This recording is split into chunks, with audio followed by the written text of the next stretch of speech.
18 murder, court में सगाई, bell पर शादी। कहानी पश्चिमी यूपी के गैंगस्टर अनिल दुजाना की।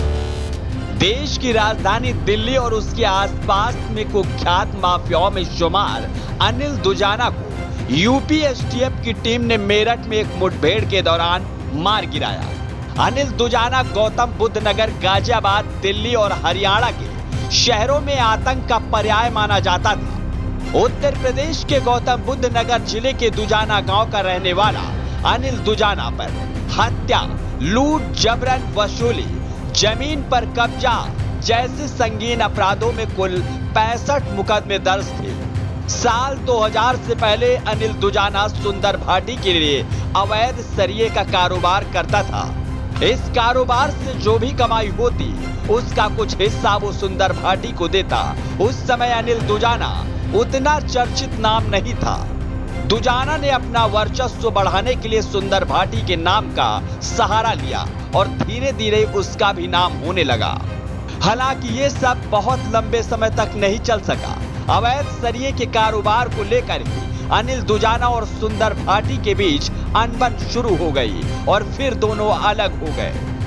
इसके बाद दुजाना ने शौकिया तौर पर नरेश भाटी के गैंग के साथ मिलकर लूटपाट, अमीरों और कारोबारी वर्ग के लोगों से रंगदारी वसूलने का काम शुरू कर दिया।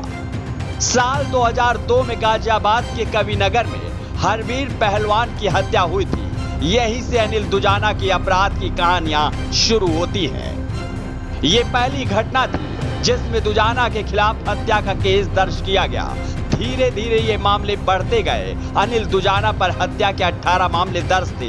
दुजाना ने जेल में रहते हुए ही कई दूसरे गैंग के साथ मिलकर अपने काम को जारी रखा। कहा जाता है कि दुजाना अपने गैंग में लगातार नए सदस्यों को भी जोड़ता रहता था। धीरे धीरे अनिल दुजाना के गैंग का पूरे पश्चिमी उत्तर प्रदेश में प्रभाव हो गया था।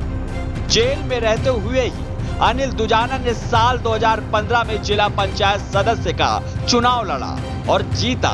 अनिल दुजाना की शादी का किस्सा भी कम दिलचस्प नहीं है। इस शादी को कुछ लोग मजबूरी का नाम भी देते हैं। दरअसल बागपत के रहने वाले लीलू का राजकुमार से 40 बीघा जमीन को लेकर विवाद चल रहा था। इसी वजह से लीलू ने भी अपनी बेटी पूजा की शादी हरेन से भी बड़े अपराधी से करवाने की ठान ली थी। उनकी नजर सुनील राठी पर हमला करने वाले गैंगस्टर अनिल दुजाना पर टिकी और उसने अपनी बेटी पूजा की शादी दुजाना से करवा दी। हालांकि उस समय अनिल दुजाना जेल में था। सवाल था कि अब शादी कैसे हो पाएगी। इसके बाद एक मामले में पेशी के लिए 16 फरवरी 2019 को अनिल दुजाना को ग्रेटर नोएडा की सूरजपुर कोर्ट लाया गया। अनिल दुजाना ने कोर्ट में ही पूजा से सगाई कर ली। फिर फरवरी 2021 में अनिल दुजाना जमानत पर बाहर आया और पूजा से शादी की। जैसे जैसे दुजाना के खिलाफ अपराध के मामलों की संख्या बढ़ती गई, उसकी दहशत भी बढ़ती गई। आलम यह है कि कई शहरों की पुलिस ने उसके सर पर इनाम घोषित कर रखा था।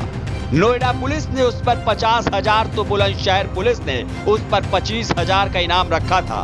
लेकिन अब यूपी पुलिस ने एनकाउंटर में दुजाना को मिट्टी में मिला दिया है। यूपी से अपराध का एक और चैप्टर क्लोज हो चुका है। ब्यूरो रिपोर्ट, द देश।